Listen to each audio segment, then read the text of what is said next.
Kamusta po mga kabayan? Muli ito po ang Hilot Healing Hands. Alam niyo ba kung bakit napakahalaga ng Hilot Reflexology, lalo na kung ito ay ginagawa kahit isang beses kada linggo sa gitna ng abalang buhay? Dahil ang mga paa ay may kakayahang magkwento ng mga nangyayari sa loob ng ating katawan. Kapag pagod ang baga, ramdam ito sa sakit o kirot ng ating mga talampakan.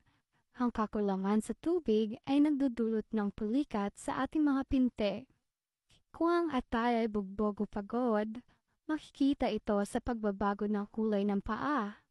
Kapag maraming toxin sa katawan, namamaga at bumibigat ang paa. At ang mga pananakit, gaya ng gout ay madalas unang lumilitaw sa paa. Bawala ito bago pa malumala ang iba pang sintomas. Sa sinaunang kaalaman ng ating mga ninuno, ang paa ay sagrado.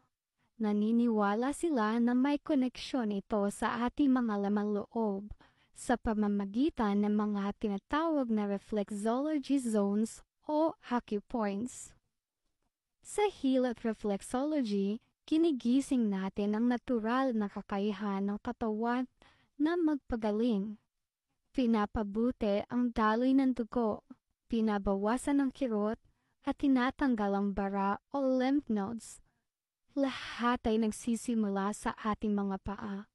Kaya ngayon mga kabayan, bago pa lumala ang sintomas, please visit us at Hilot Healing Hands Massage Spa Clinic, Makati.